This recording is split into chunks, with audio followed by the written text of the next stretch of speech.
Hey guys, welcome back to Jessica August TV.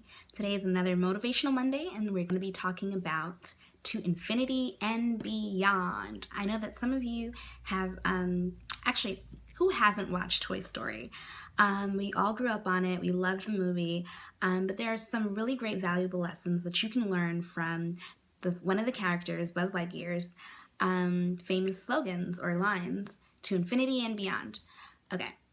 So this video is going to be about how going above and beyond at work can actually get you ahead and really advance your career. Okay, so we all know somebody at work, at work or at school that we grew up with that was just the teacher's pet. They sat in the front of the classroom, they got straight A's. They did all the extra credit. People cheated on them on the test. They were basically an overachiever, the teacher's pet. And it's funny because no one really likes teacher's pets.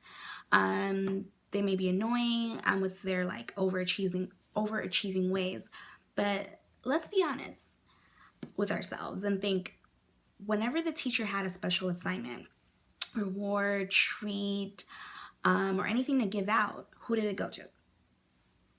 The teacher's pet. And that's because they always went above and beyond. So how do you do it? How do you go above and beyond? Well, for starters, it's important to know how to take criticism and feedback and run with it. So the performance goal at work is to constantly be improving. If you're constantly making the same mistakes, you're not improving. And I hate to break it to you, but it's just, you're not on a great track. You're not on the right track. You need to listen to the feedback and the criticism that your boss is giving you and actually use it. It's one thing to listen to it, but it's another thing to actually use it. So let's say, for example, I'm going to read off an example in my notes. Let's say, for example, a client left personal information up on your computer screen and you went to take a water break. And your boss constantly has to remind you to log off when you're not working with the client's data, even if it's something personal, which you shouldn't be doing at work. You should always be mindful of this. And let's say, okay, so if your boss told you that, now what would you do? You would then, be mindful of all the data that you have up on your screen, pulled up on your screen at any given moment. When you improve, especially instantly, and your boss takes notice, it builds trust. And we all want our bosses to trust us. More trust equals more responsibility. And yes, more work, but we all want that promotion. We all want, the promotion. We want the recognition. We want the money at the end of the day. It all comes down to success. So take criticism and run with it. Number 2, it's important to anticipate your manager or your boss's needs.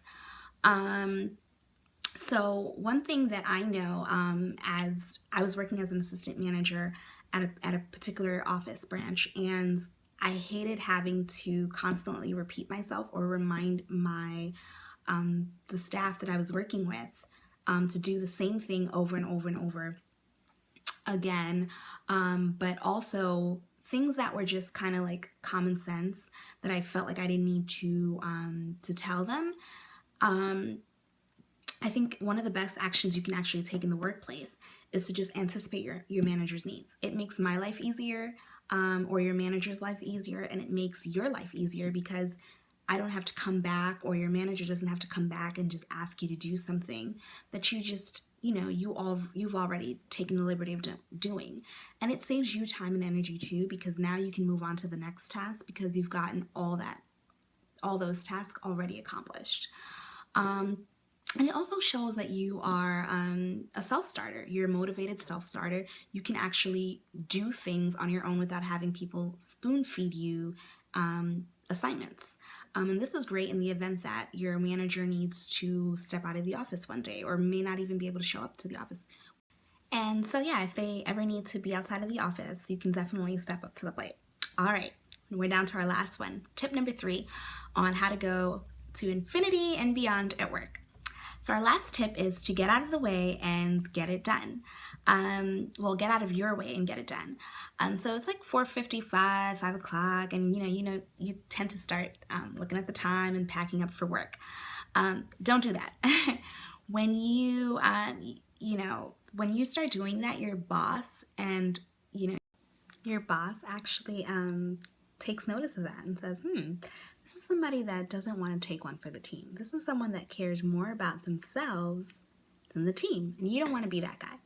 So, if you gotta go, you gotta go. We all understand we're on a time crunch here, and some of us don't get paid for those extra billable hours. The best thing to do is to delegate. I delegate all the time.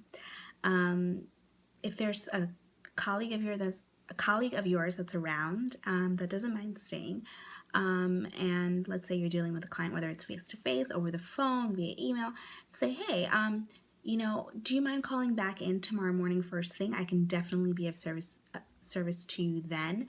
Or I actually have one of my colleagues right here on the line or right here next to me, and they might actually be able to better suited to help you at the moment.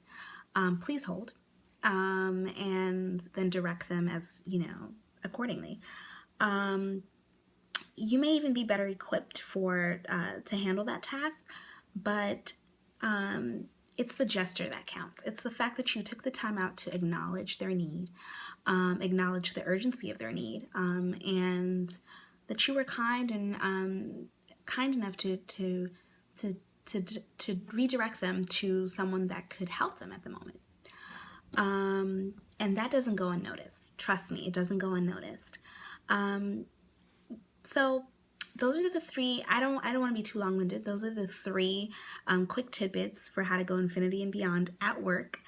And just constantly incorporate these little tips and tricks into your daily routine at work, your daily work behavior. And before you know it, you'll be the employee that's getting the promotion. You'll be that annoying teacher's pet that always gets recognized and asked to do things and step up to the plate and be a little mini manager, if you will. And then, who knows, eventually be an assistant manager or even work your way up to manager.